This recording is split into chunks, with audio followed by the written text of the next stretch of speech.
പഠനത്തിന് ശേഷം എല്ലാ സ്ത്രീകൾക്കും ഉണ്ടാകുന്ന വലിയൊരു ബ്രേക്കിന് ശേഷം തിരിച്ചു വന്ന് ഒരു 3 വർഷത്തിനുള്ളിലാണ് ഗവൺമെന്റ് സർവീസിലേക്ക് കയറിയിരിക്കുന്നത്. പഠനം അല്ലെങ്കിൽ ജോലിക്ക് വേണ്ടി ആഗ്രഹിച്ചത് തന്നെ ഒരു ബാങ്ക് ജോബിന് വേണ്ടിയിട്ടാണ്. അപ്പം വീണ്ടും PSC വഴിയാണെങ്കിലും ഞാൻ ആ റൂട്ടിലേക്ക് തന്നെ എത്തി എന്നുള്ളൊരു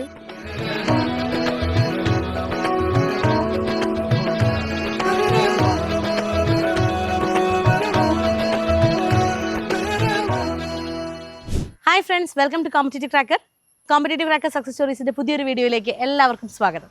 ഇന്ന് നമ്മളുള്ളത് നിലമ്പൂരാണ്. നിലമ്പൂര് നമ്മുടെ കീർത്തനയുടെ വീട്ടിലാണ്. കീർത്തന അസിസ്റ്റന്റ് മാനേജർ തസ്തികയിലേക്ക്, കേരള ബാങ്ക് അസിസ്റ്റന്റ് മാനേജർ തസ്തികയിലേക്ക് നടന്ന പരീക്ഷയിൽ 6ാമത്തെ റാങ്ക് ഹോൾഡറാണ്. നമുക്ക് കീർത്തനയിൽ നിന്ന് തന്നെ കൂടുതൽ കാര്യങ്ങൾ അറിയാം. അപ്പോൾ കീർത്തനയുടെ വീട്ടിലേക്ക് പോവാം. ഇന്നിവിടെ കുറേ പേരുണ്ട്. ഇതിൽ ആരെയാണ് നമ്മളിന്ന് പരിചയപ്പെടാൻ പോകുന്നത്? ഇതാണ് ഇന്നത്തെ നമ്മുടെ താരം കീർത്തന. ഇപ്പം കഴിഞ്ഞ് റാങ്ക് ലിസ്റ്റ് വന്ന നമ്മുടെ അസിസ്റ്റന്റ് മാനേജർ തസ്തിക, കേരള ബാങ്ക് അസിസ്റ്റന്റ് മാനേജർ തസ്തികയിലേക്ക് 6th റാങ്ക് ഹോൾഡറാണ്. കീർത്തനയുടെ ഫുൾ ഫാമിലി ഇന്ന് നമ്മളോടൊപ്പം ഉണ്ട്. കീർത്തനയുണ്ട്, കീർത്തനയുടെ അച്ഛൻ, അമ്മ, അനിയത്തി, ഒരാളും കൂടി ഉണ്ട്. അടുത്ത റാങ്ക് ഹോൾഡറാണ് കേട്ടോ, PSCയുടെ. ഹസ്ബൻഡ്, കുഞ്ഞ്, ഹസ്ബൻഡ്, അച്ഛൻ, അമ്മ, ബ്രദർ, അതുപോലെ ബ്രദറിൻ്റെ വൈഫ്. അപ്പോൾ ഈ ഫുൾ ഫാമിലി ഇന്നിവിടെ ഉണ്ട്. ഒരുപാട് കാര്യങ്ങൾ നമുക്ക് കീർത്തനയിൽ നിന്ന് അറിയാനുണ്ട്. കീർത്തന എങ്ങനെയാണ് പഠിച്ചത്, ഒരുപാട് കാര്യങ്ങൾ തീർച്ചയായിട്ടും നിങ്ങൾക്ക് റിലേറ്റ് ചെയ്യാൻ പറ്റുന്ന ഒരുപാട് കാര്യങ്ങൾ ഇവിടെ ഉണ്ട്. സോ നമുക്ക് വീഡിയോയിലേക്ക് പോകാം. അപ്പം നമുക്ക് കീർത്തനയിൽ നിന്ന് തന്നെ കീർത്തനയെക്കുറിച്ച് അറിയാം. നമ്മുടെ ഉദ്യോഗാർത്ഥികൾക്കായിട്ടൊന്ന് പരിചയപ്പെടുത്താമോ? എൻ്റെ പേര് കീർത്തന. മലപ്പുറത്താണ് വീട്, ചുങ്കത്ര എന്ന് പറഞ്ഞ സ്ഥലത്താണ്. ഞാനിപ്പോൾ അസിസ്റ്റൻറ്റ് മാനേജർ റാങ്ക് ലിസ്റ്റിൽ 6th റാങ്ക് നേടിയിട്ടുണ്ട്. ഞാൻ BTech ആണ് പഠിച്ചത്. അപ്ലൈഡ് ഇലക്ട്രോണിക്സ് ആൻഡ് ഇൻസ്ട്രുമെൻറ്റേഷനിലായിരുന്നു. 2015 പാസ് ഔട്ടാണ്. ശേഷം ബാങ്ക് കോച്ചിങ് ആയിരുന്നു. പിന്നെ അതെനിക്ക് കണ്ടിന്യൂ ചെയ്യാൻ പറ്റിയില്ല. പിന്നീട് PSC പഠനമായിട്ട് ഇപ്പോൾ ഒരു 3 years ആയിട്ട് PSC കോച്ചിങ് ചെയ്തുകൊണ്ടിരിക്കുകയാണ്. ഇപ്പോൾ എനിക്ക് ഈ ലിസ്റ്റിൽ വരാൻ പറ്റി, വളരെ സന്തോഷം. പിന്നെ എൻ്റെ വീട്ടിൽ അച്ഛൻ, അമ്മ, ഹസ്ബൻഡ്, മോള്, അനിയൻ, വൈഫ്, ഞങ്ങളൊരു ജോയിൻറ്റ് ഫാമിലിയാണ്. കീർത്തനയുടെ സ്റ്റോറി എല്ലാവർക്കും റിലേറ്റ് ചെയ്യാൻ പറ്റും. എന്തുകൊണ്ടാണെന്നറിയോ? നല്ലൊരു ബ്രേക്കിന് ശേഷം അല്ലേ, പഠനത്തിന് ശേഷം എല്ലാ സ്ത്രീകൾക്കും ഉണ്ടാവുന്ന വലിയൊരു ബ്രേക്കിന് ശേഷം തിരിച്ചു വന്ന് ഒരു 3 വർഷത്തിനുള്ളിലാണ് ഗവൺമെൻറ് സർവീസിലേക്ക് കയറിയിരിക്കുന്നത്. അപ്പോൾ അത് ശരിക്കും ഒരുപാട് പേർക്ക് റിലേറ്റ് ചെയ്യാൻ പറ്റുന്നൊരു കാര്യമാണ്. എന്തായിരുന്നു, എന്തെങ്കിലും പ്ലാൻ ഉണ്ടായിരുന്നോ? അല്ലെങ്കിൽ ഈ ഒരു BTech പഠിച്ചുകൊണ്ടിരുന്നു, അതിനുശേഷം ഗവൺമെൻറ് ജോലി വേണമെന്നോ? എന്തായിരുന്നു ഒരു മുന്നോട്ടുള്ള ഒരു എയിം എന്തായിരുന്നു?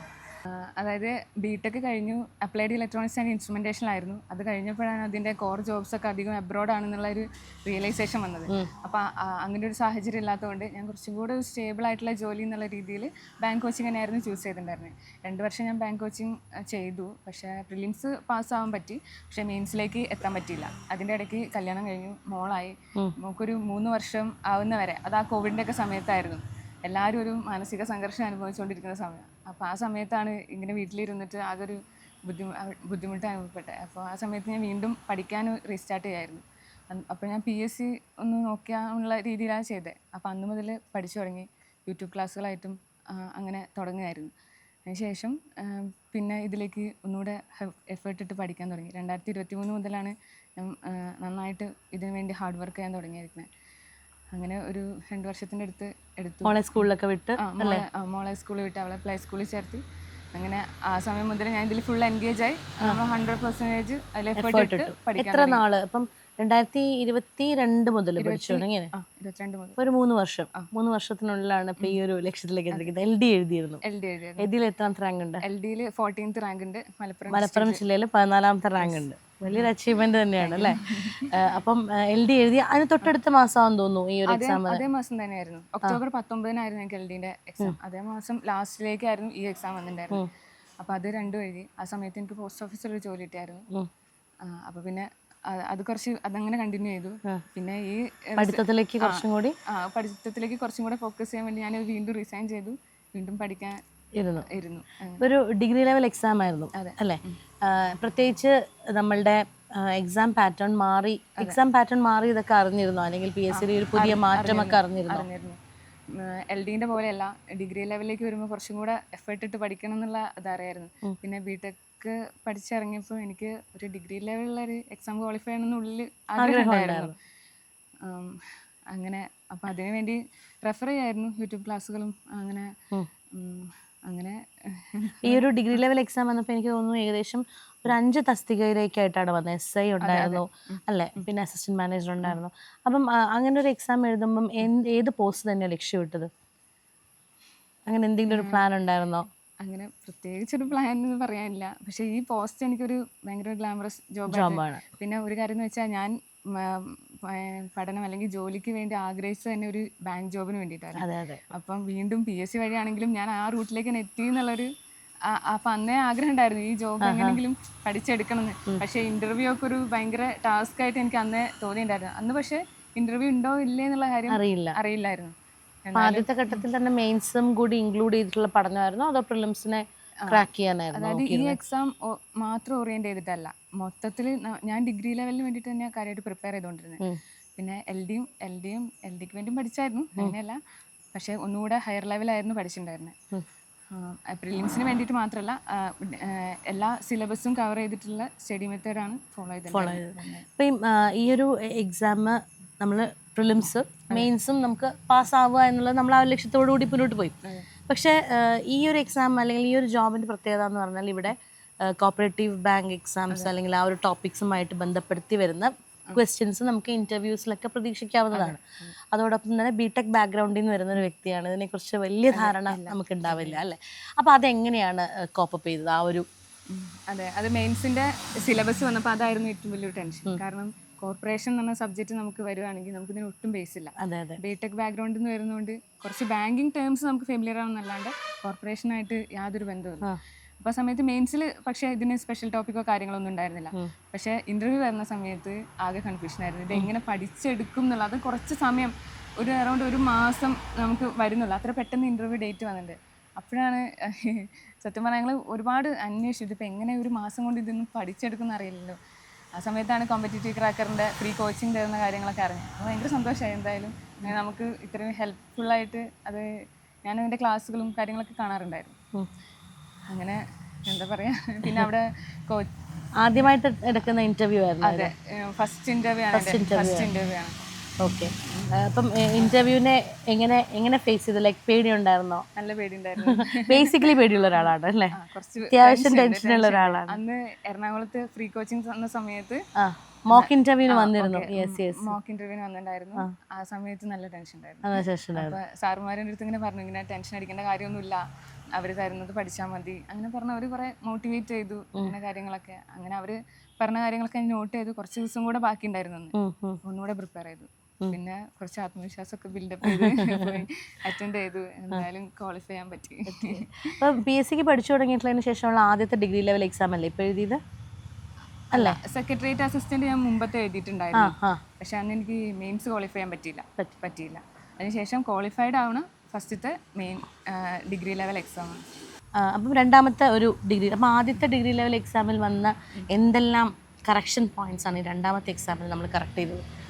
ആദ്യത്തെ ഡിഗ്രി ലെവൽ എക്സാം എഴുതുമ്പോൾ എനിക്ക് പറ്റി അധികം അവയർനെസ് ഒന്നും ഉണ്ടായിരുന്നില്ല. ഡിഗ്രി ലെവൽ ഭയങ്കര ടഫായിട്ട് തോന്നി. പക്ഷേ എനിക്കത് പ്രിലിംസ് എനിക്ക് പാസ്സാവാൻ പറ്റിയിട്ടുണ്ടായിരുന്നു. പക്ഷേ മെയിൻസിലേക്ക് വന്നപ്പം കംപ്ലീറ്റ് നമ്മളെ ഈ നോർമലായിട്ടുള്ള PSCൻ്റെ പാറ്റേൺ ഒന്നുമല്ല. ഫുൾ ക്വസ്റ്റ്യൻസിൻ്റെ പാറ്റേൺ തന്നെ മാറിയല്ലോ ആ സമയത്തേക്കൊക്കെ. അപ്പം കുറച്ചും കൂടെ ഹാർഡ് വർക്ക് ചെയ്ത് പഠിക്കണമെന്ന് എനിക്ക് മനസ്സിലായി, കുറച്ചും കൂടെ ഡീപ്പായിട്ട് ഡെപ്തിലേക്ക്. അപ്പോൾ ആ സമയത്ത് കുറച്ചും കൂടെ എഫേർട്ട് ഇട്ട് പഠിച്ചു. എന്തൊക്കെയായിരുന്നു പഠന സ്ട്രാറ്റജീസിൽ ഏറ്റവും പ്രധാനപ്പെട്ട, ഇങ്ങനെയാണ് ഞാൻ പഠിച്ചത് എന്ന് കുട്ടികൾക്ക് പറഞ്ഞു കൊടുക്കുകയാണെങ്കിൽ എങ്ങനെ പഠിച്ചു എന്ന് പറയാം? എങ്ങനെയാണ് ഇപ്പം ഇവിടെ ഉത്തരവാദിത്തങ്ങളുണ്ട് അല്ലെ, മോളുണ്ട്, കുഞ്ഞു കുട്ടിയാണ്, 5 വയസ്സേ ഉള്ളൂ കുഞ്ഞിന് അല്ലേ, അപ്പം ജോയിൻറ്റ് ഫാമിലിയാണ്, അപ്പോൾ ഒരുപാട് ഉത്തരവാദിത്തങ്ങളുണ്ടാവും തീർച്ചയായിട്ടും. അപ്പോൾ ഈ ഉത്തരവാദിത്തങ്ങളുടെ ഇടയിൽ കൂടി എങ്ങനെ പഠനം മുന്നോട്ട് പോകും? എന്തൊക്കെയായിരുന്നു അപ്പോൾ എടുത്ത സ്ട്രാറ്റജി എന്ന് പറയുന്നത്? ഇത് പഠനം തുടങ്ങുമ്പം കിട്ടണമെന്നുണ്ട്, പക്ഷേ ഇത് എത്രത്തോളം പ്രാവർത്തികമാണെന്ന് എനിക്ക് അറിയണ്ടായിരുന്നില്ല. കാരണം മാം പറഞ്ഞ പോലെ ഒരുപാട് റെസ്പോൺസിബിലിറ്റീസ് ഉണ്ട്. ഇത് ഇത്ര വർഷത്തിനുള്ളിൽ കിട്ടും നമുക്ക് പറയാനും പറ്റില്ല. അപ്പോൾ ആ സമയത്ത് ഞാനൊരു പ്രിലിംസിൻ്റെ ടെക്സ്റ്റ് വെച്ചിട്ടാണ് തുടങ്ങിയത്. അപ്പോൾ അതൊരു പ്രിലിംസ് എത്തിയപ്പോൾ കുറച്ച് കോൺഫിഡൻസ് വന്നു. പിന്നെ ഒരു മെയിൻസിലേക്ക് എത്തിയപ്പോൾ ഞാനൊരു കമ്പൈൻ സ്റ്റഡി ആയിരുന്നു സത്യം പറഞ്ഞാൽ. ഞാൻ കുറച്ച് ഫ്രണ്ട്സ് ഒന്നിച്ച് കമ്പൈൻ സ്റ്റഡിയാണ് ഫോളോ ചെയ്തത്. അപ്പോൾ ആ ഗ്രൂപ്പിലുള്ള എല്ലാവരും പല LGS നോക്കുന്നവരുണ്ട്, LDക്ക് പ്രിപ്പയർ ചെയ്യുന്നവരുണ്ട്, ഡിഗ്രി ലെവലിലുണ്ട്. അപ്പോൾ എല്ലാവരും ഒന്നിച്ച് ഒരു ടീം വർക്കാണ് സത്യം പറഞ്ഞാൽ എനിക്ക് ഈ ഇതിലേക്ക് അച്ചീവ് ചെയ്തത്. പിന്നെ എങ്ങനെയാണ് പഠിച്ചതെന്ന് വെച്ചാൽ റിവിഷൻ ഒരുപാട് പഠിക്കുന്ന കാര്യം ഒരുപാട് തവണ റിവൈസ് ചെയ്തിട്ടും നമ്മളതായിട്ടുള്ള നോട്ട്സ് ഉണ്ടാക്കിയിട്ട് എൻ്റേതായിട്ടുള്ളൊരു ടൈപ്പ് ഓഫ് സ്റ്റഡിയാണ്. നമുക്ക് ലോയാന്ന് തോന്നുന്ന പോർഷൻസൊക്കെ ഒരുപാട് പ്രാവശ്യം ഏതൊക്കെയായിരുന്നു ബുദ്ധിമുട്ടുള്ള ഭാഗങ്ങൾ? ബാങ്ക് കോച്ചിങ് ചെയ്തുകൊണ്ട് എനിക്ക് മാത്സും ഇംഗ്ലീഷും വലിയ പ്രശ്നം തോന്നിയിട്ടുണ്ടായിരുന്നില്ല. പിന്നെ എക്കണോമിക്സ് തീരെ ഒരു ടച്ച് ഇല്ലാത്തതുകൊണ്ട് അത് ഞാൻ നന്നായിട്ട് വേറെ തന്നെ എക്സ്ട്രാ എഫേർട്ട് ഇട്ട് പഠിച്ചായിരുന്നു.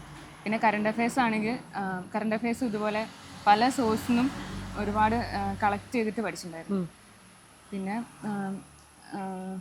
പിന്നെ അധികവും ആ സമയത്ത് യൂട്യൂബ് ക്ലാസ്സുകളും മെറ്റീരിയൽസും ടെലിഗ്രാം ചാനലുകളും പോൾസും അതാണ് ഒരുപാട് ഹെൽപ്പ് ചെയ്തേക്കുന്നത്. ബുക്സിനേക്കാളും കൂടുതൽ വെറുതെ ഇരിക്കുന്ന സമയത്ത് ചിലപ്പോൾ ബുക്സ് വായിക്കാനും കൂടെ ഉണ്ടാവില്ല. ആ സമയത്ത് പോൾസോ ക്ലാസ്സോ കാണുമ്പോൾ നമുക്ക് കുറച്ചും കൂടെ ഒരു എനർജി അങ്ങനെ അതുപോലെയൊക്കെയാണ് ചെയ്തേക്കുന്നത്. അപ്പോൾ ഈ ഒരു പഠനത്തിൻ്റെ യാത്രയിൽ ഫേവറബിൾ ആയിട്ടുള്ള കാര്യങ്ങൾ എന്തൊക്കെയായിരുന്നു, അതുപോലെ ചലഞ്ചസ് എന്തൊക്കെയായിരുന്നു? ഫേവറബിൾ എന്ന് പറയുമ്പോൾ എനിക്ക് ഏറ്റവും ഫസ്റ്റ് പറയുന്നത് എൻ്റെ ഫാമിലീനെ പറ്റിയിട്ടാണ്. ഫാമിലി, അച്ഛനായാലും അമ്മയായാലും എപ്പോഴും ഒന്നിനും ഒരു നോ പറയില്ല. എന്നുവെച്ചാൽ എല്ലാത്തിനും സപ്പോർട്ടാണ്. ഇപ്പോൾ രാവിലെ ചില സമയത്ത് നേരത്തെ പിന്നെ ജോലിയെല്ലാം കഴിച്ച് പെട്ടെന്ന് നമുക്ക് പഠിക്കാനൊക്കെ ഇരിക്കേണ്ടി വരും. ആ സമയത്ത് അമ്മയാണെങ്കിലും അച്ഛനാണെങ്കിലും ഒക്കെ മോളെ കാര്യം നോക്കാൻ, ഹസ്ബൻഡാണെങ്കിലും എല്ലാത്തിനും ഒക്കെ കൂടെ നിന്നിട്ടായിരുന്നു. വലിയൊരു ഫേവറബിൾ ആയിട്ടുള്ള കാര്യമായിരുന്നു. പിന്നെ ഫേസ് ചെയ്ത ചലഞ്ചസ് എന്തൊക്കെയാണ്? ചലഞ്ചസ് എന്ന് പറയുമ്പം ഇത് ഇത്ര സമയത്തിനുള്ളിൽ നമുക്ക് ഈ ജോലി കിട്ടുമോ, അങ്ങനെ മാനസികമായിട്ടുള്ള പ്രശ്നങ്ങൾ ഉണ്ടായിരുന്നുള്ളൂ. അല്ലാണ്ട് പുറത്തുള്ള സിറ്റുവേഷൻസ് എല്ലാം ഓക്കെ ആയിരുന്നു. ഇത് എത്രമാത്രം നമ്മളെ കൊണ്ട് ഇതെല്ലാം ഈ സിലബസ് എന്ന് പറയുമ്പോൾ അത്രയും വാസ്റ്റ് ആയൊരു സിലബസ് ആയതുകൊണ്ട് ഇതെല്ലാം പഠിച്ചെടുക്കാൻ പറ്റും. Self doubt. അതെ, സെൽഫ് ഡൗട്ട് അങ്ങനെ തോന്നിയിട്ടുണ്ടായിരുന്നു. പിന്നെ ചില എക്സാംസ് നമ്മൾ പോയി എഴുതുന്ന സമയത്ത് ചില എക്സാംസൊന്നും നമുക്ക് വിചാരിച്ച പോലെ എഴുതാൻ പറ്റാതെ വരുമ്പോൾ നമ്മൾ പഠിക്കുന്നതിൻ്റെ പ്രശ്നമാണോ അല്ലെങ്കിൽ എന്താണ് അതിൻ്റെ പ്രോബ്ലം ഒന്നും മനസ്സിലാവാതെ വന്നിട്ടുണ്ട്. പിന്നെ തൊട്ട് മുമ്പത്തെ ഗാദി കൂടെ ഞാൻ എഴുതിയിട്ടുണ്ടായിരുന്നു. പക്ഷെ എനിക്കത് വിചാരിച്ച പോലെ പെർഫോം ചെയ്യാൻ പറ്റിയില്ല. തൊട്ടടുത്തായിരുന്നു LD. അപ്പോൾ ആ സമയത്ത് ടെൻഷനായിരുന്നു, ഇത് അതുപോലെ ആവുക, അങ്ങനെ ഒരു പേടി. പക്ഷേ ആ സമയത്ത് എന്തായാലും നല്ലപോലെ വിചാരിച്ച പോലെ പെർഫോം ചെയ്യാൻ പറ്റി. അപ്പം എത്ര എക്സാംസ്, ഒരുപാട് എക്സാംസ് എഴുതിയിട്ടുണ്ട് ഈ ഒരു ഈ 2022 മുതൽ ഏതിലൊക്കെ ലിസ്റ്റിലൊക്കെ വന്നിട്ടുണ്ട്? ഫോഴ്സിൻ്റെ ലിസ്റ്റിലൊക്കെ വന്നിട്ടുണ്ടായിരുന്നു. പക്ഷെ എനിക്ക് ഫിസിക്കൽ ആ സമയത്ത് ക്വാളിഫൈ ചെയ്യാൻ പറ്റില്ല. പിന്നെ പ്രിസൺ ഓഫീസറിൻ്റെ ഒരു ലിസ്റ്റ് ഉണ്ടായിരുന്നു, വുമൻ CPOൻ്റെ ഒരു ലിസ്റ്റ് ഉണ്ടായിരുന്നു. പിന്നെ വന്നത് LDൻ്റെ ആണ്. പിന്നെ അസിസ്റ്റൻറ്റ് മാനേജർ, പിന്നെ സെക്രട്ടേറിയറ്റ് OA ഉണ്ട്. ഇത്രയും ലിസ്റ്റിലാണ് ഇപ്പോൾ ഉള്ളത്. ഓക്കെ. അപ്പം ഇപ്പം പഠിച്ചു തുടങ്ങുന്ന ഒരുപാട് കുട്ടികളെ സംബന്ധിച്ചുള്ള ഏറ്റവും വലിയൊരു ചോദ്യമാണ്, എനിക്ക് ഒരുപാട് ഉത്തരവാദിത്തങ്ങളുള്ള ആളാണ്. അപ്പം ഒരുപാട് ചെറിയ കുട്ടികൾ പഠനത്തിലും റാങ്കിലും ഒക്കെ മുന്നോട്ട് വരുന്നൊരു സമയമാണ്, അല്ലെങ്കിൽ പഠിച്ചിറങ്ങിയ കുട്ടികൾ ജോലിയിലേക്ക് കയറുന്ന സമയമാണ്. അപ്പം ഒരുപാട് പേരെ സംബന്ധിച്ചിടത്തോളം ഏജ് ഓവർ ആകാറായിരിക്കുകയാണ്. ഇനി പഠിച്ചാൽ കിട്ടുമോ, അല്ലെങ്കിൽ ഈ ഉത്തരവാദിത്തങ്ങളിൽ പഠിച്ചാൽ കിട്ടുമോ എന്നൊക്കെ സംശയിക്കുന്ന കുറേ പേരുണ്ട്. അവരോട് എന്താ പറയാനുള്ളത്? നമുക്ക് സ്വന്തമായിട്ടൊരു തീരുമാനം എടുത്തു കഴിഞ്ഞാൽ നമുക്കത് കിട്ടുന്നതിനെ പറയാനുള്ളൂ. കാരണം എനിക്കിവിടെ ഒരുപാട് ഉത്തരവാദിത്തങ്ങളുണ്ട്, മോളെ കാര്യം നോക്കാണ്ട്. അതിൻ്റെ ഇടയിലൊക്കെ എനിക്ക് പഠിക്കാൻ പറ്റിയിട്ടുണ്ടെങ്കിൽ എല്ലാവർക്കും പറ്റുന്നതാണ് എനിക്ക് തോന്നുന്നത്. പിന്നെ ഏജിൻ്റെ കാര്യം, ഞാനിപ്പോൾ ഒരു കമ്പൈൻ സ്റ്റഡി ആയിരുന്നു ചെയ്തിട്ടുണ്ടായിരുന്നു, മാമിൻ്റെ അടുത്ത് പറഞ്ഞു. എൻ്റെ കൂടെ കമ്പൈൻ സ്റ്റഡി ചെയ്ത ചേച്ചി ജസ്റ്റ് 38, 39 ലാസ്റ്റ് ചാൻസ് ആണ്. ആ സമയത്ത് അവർ വീട്ടു ജോലിക്ക് പോയിട്ടും ഫാമിലി ജോലിക്ക് പോയിട്ടും ബാക്കിയുള്ള സമയത്താണ് ഞങ്ങൾ പഠിച്ചുകൊണ്ടിരുന്നത്. എന്നിട്ട് അവർക്കത് പറ്റിയിട്ടുണ്ടെങ്കിൽ പിന്നെ ഒന്നും മനസ്സ് വെച്ച് ആർക്കും പറ്റുമെന്ന് എനിക്ക് പറയാനുണ്ട്. യെസ്, അതൊരു വലിയൊരു ഇൻസ്പിറേഷനാണ്. ചേച്ചിയുടെ പേരെന്താ? സ്മിത ചേച്ചി ഇത് കാണുന്നുണ്ടെന്നുണ്ടെങ്കിൽ, സ്മിത ചേച്ചി LDCയിൽ ഇപ്പോൾ റാങ്ക് ലിസ്റ്റിലൊക്കെ റാങ്കിലുണ്ട്. റാങ്കിലൊക്കെ. ഓക്കെ. അപ്പം അത്രയും വലിയ പ്രതിസന്ധികളിലൂടെ കടന്നു പോകുന്നവർ പഠിക്കുന്ന ഒരു സമയമാണ് അല്ലേ? യെസ്. പിന്നെ ഈ പഠനത്തോടൊപ്പം മോഡൽ എക്സാംസ് എഴുതിയിരുന്നോ? ഇപ്പോൾ കമ്പൈൻ സ്റ്റഡിയാണ്. ഇവിടെ പൊതുവേ വരുന്നൊരു ഒരു ഒരു ഒരു ഫേസ് ചെയ്യുന്ന ഇഷ്യൂ എന്ന് പറയാൻ പറ്റില്ല. പലപ്പോഴും എങ്ങനെ PSC പഠിക്കണമെന്നറിയാമായിരുന്നു. അതായത് ഇപ്പം മാറിയ പാറ്റേൺ അനുസരിച്ച് SCRTക്ക് പ്രാധാന്യം വന്നു, അല്ലെങ്കിൽ സ്റ്റേറ്റ്മെൻറ്റ് വൈസ് ക്വസ്റ്റ്യൻസ് കൂടി. അപ്പോൾ ഇങ്ങനെയുള്ള കാര്യങ്ങളെ എങ്ങനെയാണ് അനലൈസ് ചെയ്ത് മനസ്സിലാക്കി അത് പഠനത്തിൽ ഇൻക്ലൂഡ് ചെയ്തത്? ഞാൻ മോഡൽ എക്സാംസ് ചെയ്യാറുണ്ടായിരുന്നു. ഓരോ മോഡൽ എക്സാം ചെയ്യുമ്പോഴും നമുക്ക് എന്തൊക്കെ മാറ്റം അറിയാൻ പറ്റുമായിരുന്നു. SCRTക്ക് പ്രാധാന്യം വന്നപ്പോൾ ഞാൻ SCRTൻ്റെ ബുക്സ് വാങ്ങി അത് പഠിച്ചു തുടങ്ങി. പിന്നെ സ്റ്റേറ്റ്മെൻറ്റ് ലെവൽ വന്നപ്പോൾ കുറച്ചും കൂടി ഡീപ്പായിട്ട് പഠിക്കാൻ തുടങ്ങി. അങ്ങനെയാണ് ചെയ്തിരുന്നത്. ഓക്കെ. SCRT പഠനം മറ്റുള്ള പരീക്ഷകളെയും കൂടി ഹെൽപ്പ് ചെയ്തിട്ടില്ലേ? ഉണ്ട്. SCRTൻ്റെ പഠനം LGS ലെവലിലുള്ള എക്സാമുകൾക്കൊക്കെ പറ്റിയിട്ടുണ്ട്. LGS, കമ്പനി ബോർഡ് LGS, അതിനൊക്കെ പറ്റിയിട്ടാണ്. ഓക്കെ. നമ്മുടെ ഒരു PSCയുടെ ഈ ഒരു വിജയത്തിൽ CCയോടൊപ്പം ഉള്ളൊരു യാത്ര എങ്ങനെയുണ്ടായിരുന്നു? അതായത് അസിസ്റ്റന്റ് മാനേജർ എന്ന് പറയുന്ന ഒരു അത്രയും ഗ്ലാമറസ് ആയിട്ടുള്ളൊരു പോസ്റ്റ് അത് വന്നു കഴിഞ്ഞപ്പോൾ ഇൻ്റർവ്യൂ എന്നുള്ളത് ഭയങ്കര ഒരു ടാസ്ക് ആയിരുന്നു. ആ സമയത്ത് ഇത് എങ്ങനെ ഫേസ് ചെയ്യും? ഒന്നാമത് ഫസ്റ്റ് ടൈം ഇൻ്റർവ്യൂ ആണ്. അപ്പോൾ എന്ത് ചെയ്യുന്ന അറിയാതിരുന്ന സമയത്താണ് ടെലിഗ്രാം ഗ്രൂപ്പിൽ ആഡ് കാണുന്നത്. അപ്പോൾ തന്നെ രജിസ്റ്റർ ചെയ്തു. ആ സമയത്ത് പിന്നെ നിങ്ങൾ ക്ലാസ്സൊക്കെ കണ്ടപ്പോൾ കുറച്ചും കൂടി ഒരു കോൺഫിഡൻസ് വന്നു. പിന്നെ മാമിൻ്റെ ഒരു ഇൻട്രോ ക്ലാസ് ഉണ്ടായിരുന്നു. ആ സമയത്ത് അത് എനിക്ക് ശരിക്കും കുറച്ച് ഭയങ്കര ഇൻസ്പിറേഷനായി. കാരണം നമ്മൾക്കുള്ള കോൺഫിഡൻസ് മാം എന്ന് പറഞ്ഞിട്ടുണ്ടായിരുന്നു, കോൺഫിഡൻസ് ആണ് അവർ നോക്കുന്നത് എന്നുള്ള കാര്യങ്ങളെല്ലാം പറഞ്ഞത്. പിന്നെ ആ ക്ലാസ്സുകളൊക്കെ കണ്ട് ഞാൻ നോട്ട്സൊക്കെ ഉണ്ടാക്കി പഠിച്ചായിരുന്നു. ബേസൊക്കെ ഒന്ന് സെറ്റാക്കി ബാങ്കിങ്ങിൻ്റെ റിലേറ്റഡ് കാര്യങ്ങളും. പിന്നെ അവിടെ തന്ന മോക്ക് ഇൻ്റർവ്യൂ ഞാനൊന്ന് അറ്റൻഡ് ചെയ്തിരുന്നു അല്ലേ? അന്നും പക്ഷെ ടെൻഷനായിരുന്നു, ഇതിപ്പോൾ എങ്ങനെ. പക്ഷെ അന്ന് സാറുമാർ കുറേ പറഞ്ഞു തന്നു. ഒരു അറൗണ്ട് ഒരു അരമണിക്കൂറിൻ്റെ അടുത്ത് അവരുടെ അടുത്ത് സംസാരിച്ചിട്ടുണ്ടായിരുന്നു ഈ വെപ്രാളം കണ്ടിട്ട്. അപ്പോൾ ആ സമയത്ത് സാറ് പറഞ്ഞു, ഇത്രയും ടെൻഷൻ അടിക്കേണ്ട കാര്യമൊന്നുമില്ല, ജസ്റ്റ് അറിയുന്ന കാര്യം അറിയുന്ന പോലെ പറഞ്ഞാൽ മതി, അറിയാത്ത കാര്യം അറിയില്ല എന്ന് പറഞ്ഞാൽ മതി, കൂളായിട്ട് സംസാരിച്ചാൽ മതി എന്നൊക്കെ പറഞ്ഞു സാറ്. അങ്ങനെ അതിനുശേഷം പിന്നെയും ഉണ്ടായിരുന്നു കുറച്ച് ടൈം. അപ്പോൾ ഒന്നുകൂടെ ടൈറ്റായിട്ട് പ്രിപ്പയർ ചെയ്തു. പിന്നെ അവരൊക്കെ പറഞ്ഞ പോലെ ഞാൻ പോയി അറ്റൻഡ് ചെയ്തു. പാനൽ എങ്ങനെയുണ്ടായിരുന്നു? ഇന്റർവ്യൂവിന്റെ പാനലും ക്വസ്റ്റ്യൻസും ഒക്കെ എന്തൊക്കെയായിരുന്നു? പാനൽ കുറച്ച് നല്ല ടൈറ്റ് പാനലായിരുന്നു. ആ സമയത്ത് ക്വസ്റ്റ്യൻസ് അവർ ബേസ്ഡ് ആയിട്ടുള്ള കാര്യങ്ങൾ ചോദിച്ചു തുടങ്ങി, പേഴ്സണൽ ആയിട്ടുള്ള കാര്യങ്ങൾ ചോദിച്ചു തുടങ്ങി. പിന്നെ കുറച്ച് ഹയർ ലെവലിലേക്ക് പോയി, ബിടെക് ഓറിയൻറ്റഡ് ആയിട്ട് പോയി, പിന്നെ കോർപ്പറേഷൻ റിലേറ്റഡ് ആയിട്ട് പോയി.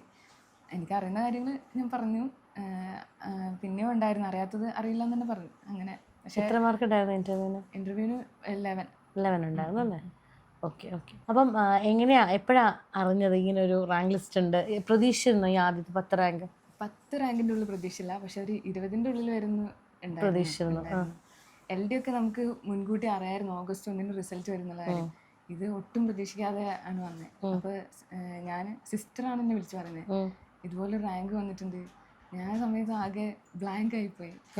എന്താ പറയുക, റാങ്ക് സിസ്റ്ററാണ് വിളിച്ചു പറയുന്നത്? റാങ്ക് സിസ്റ്ററാണ് വിളിച്ചു പറയുന്നത്. ഞാൻ ചെക്ക് ചെയ്യാറുണ്ട്, പക്ഷെ ആ സമയത്ത് ഞാൻ നോക്കിയിട്ടുണ്ടായിരുന്നില്ല. അവളിങ്ങനെ വിളിച്ചു പറഞ്ഞു, ചേച്ചീൻ്റെ അസിസ്റ്റൻറ്റ് മാനേജറിൻ്റെ ലിസ്റ്റ് വന്നിട്ട് 6th റാങ്ക് ഉണ്ട്. അപ്പം എന്താ പറയുക, 10ൻ്റെ ഉള്ളിൽ വരുന്ന ഉണ്ടായിരുന്നില്ല, കാരണം സ്റ്റേറ്റ് വൈഡ് ലിസ്റ്റ് അല്ലേ, എത്ര പേര് പുറത്തുണ്ടെന്നുള്ള കാര്യം നമുക്ക് അറിയില്ലല്ലോ.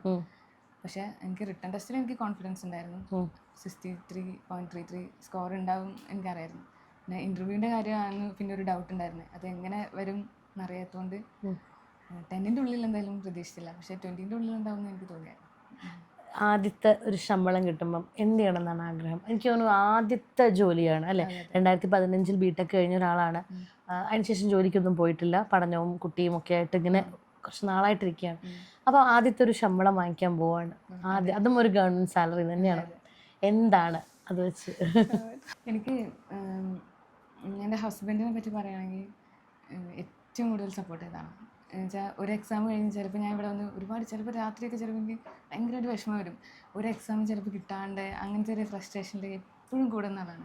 അപ്പോൾ ഹസ്ബൻഡിന് വേണ്ടി എന്തെങ്കിലും ചെയ്യണമെന്നാണ് ഫസ്റ്റ് സാലറി കിട്ടുക, ഏട്ടന് ഇഷ്ടപ്പെട്ട എന്താണെങ്കിലും അതാ, അങ്ങനെ ഡെഡിക്കേറ്റ് ചെയ്യണം എനിക്കിഷ്ടം. ഗ്രേറ്റ്. പിന്നെ ഈ ഒരു യാത്രയിൽ ഇപ്പം ബേസിക്കലി ടെൻഷനുള്ള ഒരാളാണ്, വേറൊരു ഫീൽഡാണ് ബിടെക് എന്ന് പറയുന്നൊരു ഫീൽഡാണ്, ഇങ്ങോട്ട് വരുവാണ്. അപ്പോൾ ഒരു എന്താ പറയുക, ബാക്കോട്ട് മാറാനല്ലാതെ ഡ്രോപ്പ് ചെയ്യാനുള്ള ഒരുപാട് അവസരങ്ങളുണ്ടാവും, ബാക്കൗട്ട് ചെയ്യാൻ പാകത്തിലുള്ള ഒരുപാട് സമയങ്ങൾ നമ്മുടെ മുന്നിൽ വരും അല്ലേ? അപ്പോൾ അങ്ങനെയുള്ള സമയത്ത് നിർത്തി വേറൊരു ജോലിക്ക് ശ്രമിച്ചാലോ എന്നൊക്കെ തോന്നിയിട്ടുണ്ടോ? PSC അങ്ങനെ ഇല്ല, അങ്ങനെ വേറെ ജോലി എന്നല്ല, ഞാൻ എന്തായാലും ഒരു സ്ഥിരമായിട്ടുള്ള ജോലി എന്നായിരുന്നു എൻ്റെ ഉണ്ടായിരുന്നത്. അപ്പോൾ അതൊരു ഗവൺമെൻറ് ടാഗും ഒരു ആ രജിസ്റ്ററിലെ ഫസ്റ്റ് സൈനൊക്കെ കുറേ മുമ്പേ തന്നെ സ്വപ്നം കണ്ട് തുടങ്ങിയൊക്കെയാണ്. അപ്പം നിർത്തിപ്പോയാലോ എന്ന് മാം പറഞ്ഞ മാതിരി ചില സമയത്ത് ചില എക്സാമൊക്കെ കഴിയുമ്പോൾ തോന്നിയിട്ടുണ്ട്. പക്ഷേ വീണ്ടും അതിന് സെൽഫ് മോട്ടിവേറ്റഡ് ആയിട്ട് വീണ്ടും പഠിക്കാനിരിക്കുക ചെയ്യുക. എനിക്കെന്ന് വെച്ചാൽ വേറൊരു ജോലി എനിക്ക് ആക്സെപ്റ്റ് ചെയ്യാൻ കുറച്ചൊരു ബുദ്ധിമുട്ടുണ്ട്. ഓക്കെ. അപ്പം സ്വപ്നം കണ്ട ടാഗും പെന്നും അല്ലെങ്കിൽ സൈനും ഒക്കെ വരാൻ പോവാണ്. അപ്പം അതിനൊരു എക്സൈറ്റ്മെന്റ് ഒരുപാടുണ്ട്. ഇനി എന്താണ് നമ്മുടെ നെക്സ്റ്റ് പ്ലാൻ? എന്താ പ്ലാൻ? ഇനി എത്രയും പെട്ടെന്ന് അഡ്വൈസ് വരട്ടെ എന്നാണ് വിചാരിക്കുന്നത്. അതിനുശേഷം മുന്നോട്ടുള്ള, ഇപ്പം അധികം വയസ്സൊന്നുമില്ല അല്ലേ, 31 ഉള്ളൂ. അപ്പം ഇനി എന്താണ്, ഇത് കഴിഞ്ഞിട്ട് ഇനി എനിക്ക് ഇന്നത് പഠിക്കണം അല്ലെങ്കിൽ ഇന്നൊരു ജോലിയിലേക്ക് ശ്രമിക്കണം, അങ്ങനെ എന്തെങ്കിലും പ്ലാൻ ഉണ്ടോ? ഇത് അസിസ്റ്റൻറ്റ് മാനേജർ ഒരു കരിയർ ഗ്രോത്ത് ഉള്ള ജോലിയാണെന്നാണ് വിശ്വസിക്കുന്നത്. അതിൽ തന്നെ മുന്നോട്ട് പോകണം എന്നാണ് ആഗ്രഹം. ശരി. ഇപ്പം എത്ര സമയമൊക്കെ ഒരു ദിവസം പഠിക്കുമായിരുന്നു? ഫുൾ ടൈമിൽ നിന്ന് പഠിക്കുവാണോ അതോ എങ്ങനെയായിരുന്നു പഠനം? എഴുതി പഠിത്തമാണോ വായിച്ച് പഠിക്കുവാണോ? പഠിതം എന്ന് പറഞ്ഞാൽ ഒരേ സ്റ്റൈൽ ഓഫ് പഠനമല്ല.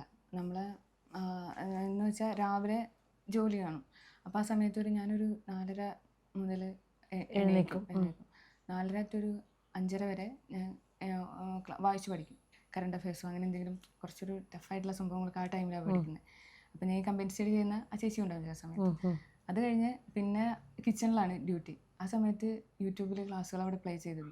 അത് കഴിഞ്ഞൊരു 10 മണി വരെ ഈ ക്ലാസ്സുകൾ കേട്ടുകൊണ്ടാണ് എല്ലാ ജോലിയും ചെയ്യുന്നത്. കാരണം പഠനം ഒരിക്കലും ഞാൻ രണ്ടാമത്തെ പ്രയോറിറ്റി ആയിട്ട് കണ്ടിട്ടില്ല.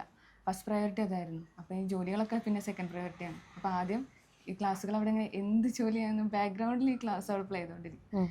അങ്ങനെയായിരുന്നു. പിന്നെ നോട്ട്സ് എഴുതുന്നതൊക്കെ ഈ ജോലിയെല്ലാം കഴിഞ്ഞ് പിന്നെയുള്ള സമയത്ത് നോട്ട്സ് എഴുതി പഠിക്കുന്ന ഒരു ശീലമുണ്ട്, ടഫായിട്ടുള്ള കാര്യം. പിന്നെ നോട്ട് എഴുതുന്ന റയർ പോയിന്റ്സിനായിട്ട് ഞാനൊരു നോട്ട് കീപ്പ് ചെയ്യുന്നുണ്ട്. എവിടെ നിന്ന് സോഴ്സ് ഇന്നതെന്നില്ല, ഏത് സോഴ്സിൽ നിന്നാണെങ്കിലും റയർ ആയിട്ടുള്ള കാര്യങ്ങൾ മുഴുവൻ കീപ്പ് ചെയ്യുന്നൊരു നോട്ട് എനിക്കുണ്ടായിരുന്നു. അങ്ങനെ പിന്നെ വായിച്ച് പഠിക്കാറുണ്ട്. റിവിഷനാണ് മെയിനായിട്ട്. അതായത് ചിലപ്പം കറണ്ട് അഫെയറൊക്കെ ആണെങ്കിൽ ഒരു മാസം മൊത്തം ഒരാഴ്ച കൊണ്ട് റിവൈസ് ചെയ്ത് തരും. പിന്നെ 2 മാസം കൂടുമ്പോൾ ഒന്നുകൂടെ റിവൈസ് ചെയ്യും. പിന്നെ ഞാൻ ടൈം ടേബിൾ വെച്ചുള്ള ഉണ്ടായിരുന്നു. അവസാനം LD-ൻ്റെ ഒക്കെ ആ സമയത്തേക്ക് ആയപ്പോഴത്തേക്ക് ഇത്ര മാസം ഡിവൈഡ് ചെയ്തു, ടോപ്പിക്ക് ഡിവൈഡ് ചെയ്തിട്ട് ഒരാഴ്ചയിൽ ഈ ടോപ്പിക്ക് പഠിച്ച് കംപ്ലീറ്റ് ആക്കണം എന്നുള്ള അങ്ങനെയാണ് പോയത്. അതിൽ സ്പ്ലിറ്റ് ചെയ്തു. ഓരോ ടോപ്പിക്കിൽ നിന്ന് ഇത്ര ടോപ്പിക്ക് വീതം കംപ്ലീറ്റ് ആക്കണം. പ്ലസ് ഒരു എക്സാം ഡെയിലി ചെയ്യായിരുന്നു, ഡെയിലി എക്സാം ചെയ്യായിരുന്നു.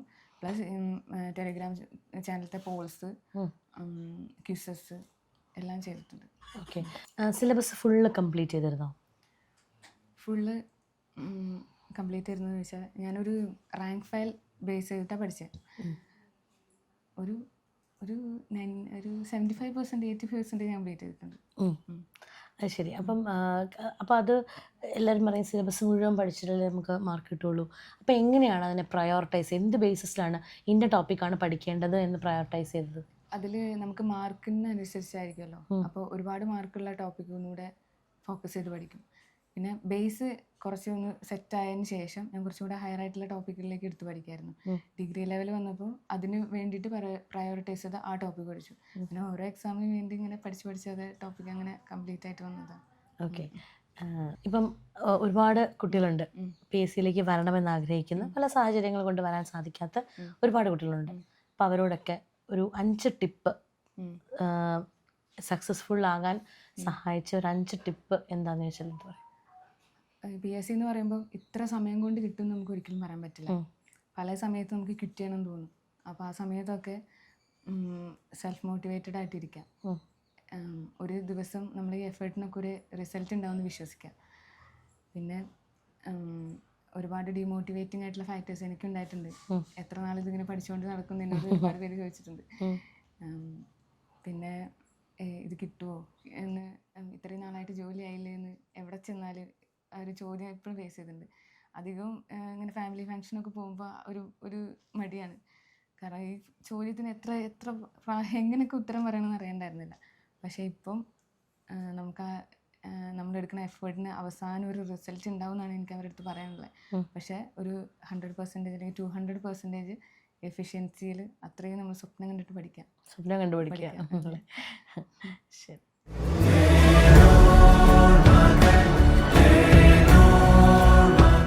ലൈഫിൽ ഏറ്റവും ഇൻസ്പയറിംഗ് ആയിട്ടുള്ള ഒരാളാരെന്ന് ചോദിച്ചാൽ എനിക്ക് പപ്പേനെ ഞാൻ പറയുള്ളൂ. അപ്പോൾ പപ്പയ്ക്കൊരു ട്രിബ്യൂട്ട് അങ്ങനെ പറയാം, അല്ലെങ്കിൽ പപ്പയ്ക്കൊരു ഡെഡിക്കേഷൻ എന്നുള്ള പോലെയാണ് ഞാൻ എനിക്ക് ജോലി. പപ്പയ്ക്കും അമ്മയ്ക്കും അഭിമാനിക്കാൻ എന്തെങ്കിലും ഒരു കാരണമാണെന്ന് എപ്പോഴും വിചാരിക്കാറുണ്ട്. വിജയത്തിന് ഹാർഡ് വർക്ക് എത്രത്തോളം കൂടുന്നോ അത്രത്തോളം മധുരം കൂടും അല്ലേ? ഇവിടെ നമ്മുടെ കീർത്തനെ സംബന്ധിച്ചിടത്തോളം ഏറ്റവും വലിയ പ്രത്യേകത, ആൾ ഭയങ്കര ഹാപ്പിയാണ്, ജെനുവിൻലി ഹാപ്പിയാണ്. ഇതിനെ ഒരുപാട്, ഈ ഒരു ജോലിയെയും ഈ ഒരു കിട്ടിയ അവസരത്തെയും ഒരുപാട് വാല്യൂ ചെയ്യുന്ന ഒരു ഉള്ളി തട്ടിയിട്ടുള്ളൊരു ഫീൽ ഉണ്ടല്ലോ, അത് അടുത്ത് നിൽക്കുന്ന എല്ലാവർക്കും ഫീൽ ചെയ്യുന്നുണ്ട്. സന്തോഷം, ഒത്തിരി സന്തോഷം. ഇതുപോലെ ഒരുപാട് പേർക്ക് മുന്നോട്ട് വരാൻ സാധിക്കട്ടെ. സാഹചര്യങ്ങളൊന്നും പ്രശ്നമല്ല. ഈ കുഞ്ഞിനെ ഇട്ടിട്ടാണ് ആൾ പഠിച്ചത്. ഇച്ചിരി പാടുള്ള കാര്യം തന്നെയാണ്. അപ്പോൾ എല്ലാവർക്കും പഠിക്കാൻ പറ്റും. തീർച്ചയായിട്ടും പഠനം മുന്നോട്ട് കൊണ്ടുപോവുക. പ്രതികൂല സാഹചര്യങ്ങൾ അനുകൂലമാക്കാനായിട്ട് നമുക്ക് എല്ലാവർക്കും പറ്റുന്ന കാര്യമാണ് അല്ലേ? അപ്പോൾ വീണ്ടും നമുക്ക് മറ്റൊരു വീഡിയോയുമായിട്ട് കാണാം. Thank you.